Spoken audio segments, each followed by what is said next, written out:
Salut à tous, aujourd'hui on se retrouve pour ma quatrième et dernière rétrospective qui va concerner la licence Xenoverse. J'espère que les épisodes d'avant vous ont plu, centrés sur Budokai, Tenkaichi Budokai, Raging Blast et aujourd'hui Xenoverse. Rassurez-vous, ce n'est pas la fin des rétrospectives, il va y avoir encore deux vidéos rétrospectives qui vont être bien différentes, qui vont concerner surtout des jeux que j'aurais oubliés durant justement mes rétrospectives précédentes. Donc aujourd'hui, je souhaite surtout faire plaisir à tous les fans dont je fais partie de la série Xenoverse, en vous offrant justement cette toute dernière rétrospective consacrée à ce sujet.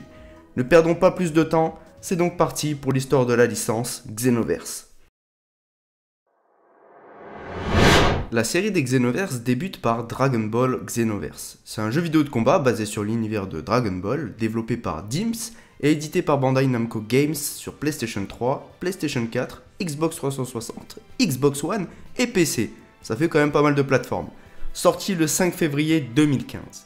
Le jeu se veut différent en décidant de prendre un virage à 180 degrés. Ici, on n'incarnera pas les protagonistes principaux de la licence, mais nous aurons le choix de créer notre propre personnage au travers d'un mode de création complètement incroyable pour l'époque. La raison qui nous fait donc incarner ce tout nouveau personnage se trouve dans la trame du jeu elle-même, qui débute ainsi d'ailleurs. Dans le futur, Trunks est à Toki Toki City, ce dernier perçoit avec le Kaioshin du temps des perturbations dans le temps. Ils constatent tous les deux alors que trois nouveaux ennemis font leurs apparitions et tentent de modifier l'histoire de Dragon Ball Z. Réunissant les 7 Dragon Ball, Trunks demande à Shenron de lui créer un guerrier capable de voyager dans le temps et qui peut rétablir le continuum espace-temps. Un pitch de base simple mais qui propose d'agrandir un peu plus le lore de Dragon Ball. Le succès est plutôt inattendu, faut reconnaître, écoulant jusqu'à plus de 5 millions, et oui, 5 millions de copies dans le monde, ce qui est juste littéralement colossal. En regardant un petit peu le classement des jeux les plus vendus sur PS3 par exemple, le jeu aurait tranquillement sa place dans le top 30, et je pense qu'il ne serait pas 30ème, mais pas loin de la 25ème place. Tout cela pour dire qu'effectivement les profits sont conséquents, ce qui engendre une suite un an plus tard sous le titre assez sobre de Dragon Ball Xenoverse 2. Cette suite est sortie précisément le 28 octobre 2016 sur PlayStation 4, Xbox One et PC, puis sur Nintendo Switch en septembre 2017. Et là c'est juste incroyable, les développeurs reprennent tout ce qui était excellent dans le premier jeu et ajoutent ici encore plus d'améliorations. On a plus de personnages et même de personnalisation pour créer notre propre personnage ultime.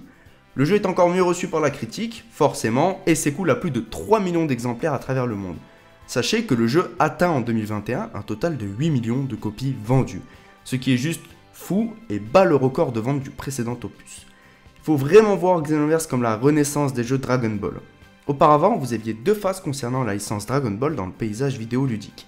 La phase des premiers jeux avant l'ère PlayStation et Xbox où les jeux étaient sympas mais sans plus, ce qui créera et servira comme ébauche à l'âge d'or des jeux Dragon Ball avec la période des années 2000 et le tout premier Budokai jusqu'en 2008 avec la sortie en fin d'année 2007 de Budokai Tenkaichi 3. Depuis 2008 et ce jusqu'en 2015, pour moi la franchise n'a connu que des copies des jeux décevants ou même des jeux incomplets. Personnellement, le Xenoverse que je préfère a toujours été le premier car ce qui a été proposé était juste fou ainsi qu'innovant pour l'époque. Et puis j'adorais la ville de Toki Toki.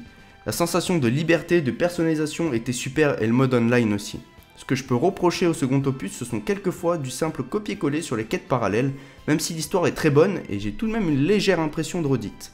Même si je reste un très grand fan de la licence. A contrario d'un Raging Blast, ici on s'inspire de ses aînés afin de proposer quelque chose qui rappelle, mais qui diffère. Et c'est ce que j'apprécie. On ne copie pas, on réinvente et propose une autre voie, ce qui contribue, je pense, au succès de la licence qui part sur une idée originale.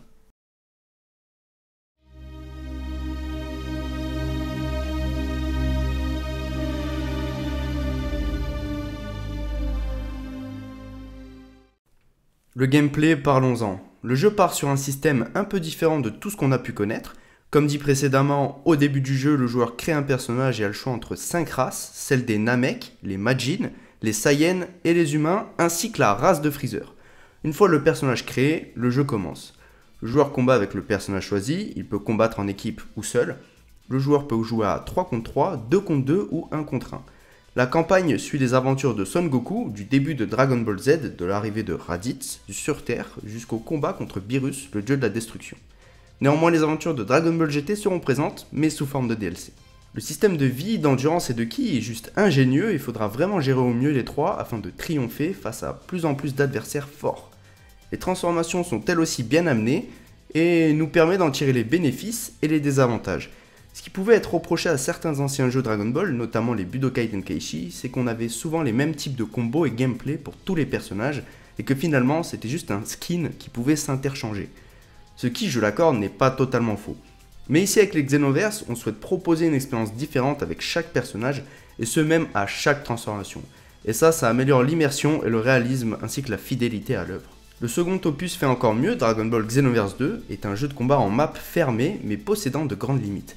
L'attrait principal du jeu, comme le précédent, est que le joueur peut créer son avatar parmi 5 races qui sont les Majin, comme Buu, les Saiyans comme Son Goku et Vegeta, les Terriens comme Krillin, les Namek comme Piccolo, ou enfin la race de Freezer. Les personnages créés doivent ainsi avancer dans l'aventure en accomplissant des missions dans le but de rétablir le cours du temps qui a été perturbé par les antagonistes de Dragon Ball Xenoverse, Mira et Towa. Le joueur peut également accomplir des quêtes parallèles pour augmenter son niveau ou encore remporter des techniques en rapport avec la série. Pour son personnage, le joueur possède ou peut remporter des techniques afin de combattre. Aussi au début du jeu, le style de combat est demandé pour attribuer automatiquement un style de combat rapproché, de Kikoa à distance ou un équilibre entre les deux, et selon le choix, des techniques et points de puissance nommés points d'attribut sont équipés selon les envies du joueur, l'augmentation de la jauge de vie, d'endurance, de ki, et l'augmentation des attaques spéciales, ultimes, des Kikoa et du corps à corps. En combat, on retrouve toujours les 3 barres de vie. Ki, endurance et la barre de vie du coup. Que l'on doit bien gérer, sauf que le concept est encore plus poussé, le joueur possède une barre de ki ainsi qu'une barre d'endurance, le ki étant essentiel d'ailleurs pour styliser des attaques spéciales et ultimes, et l'endurance pour les esquives et les capacités défensives. Il faut aussi noter qu'un mode histoire supplémentaire suivant l'histoire de Dragon Ball Super est disponible après l'obtention de certains DLC, comme le Super Pack 2 qui permet de jouer le tournoi entre l'univers 6 et 7, ou le Super Pack 4 qui permet de jouer l'arc de Trunks du futur et Black Goku. Les 2 opus sont vraiment généreux et nous offrent une bonne adaptation et réinterprétation de l'œuvre originale. Le jeu est fourni de détails sympas et de petits secrets, vous pouvez vraiment aussi accéder à des chapitres secrets du mode histoire avec parfois même des fins alternatives et c'est juste un énorme plaisir. Voici par exemple une vidéo super cool du youtubeur Anime Games Online qui répertorie des détails et secrets du jeu Xenoverse 2. Au lieu de vous faire une traduction anglaise de cette vidéo, je vous invite donc de découvrir son travail à la place.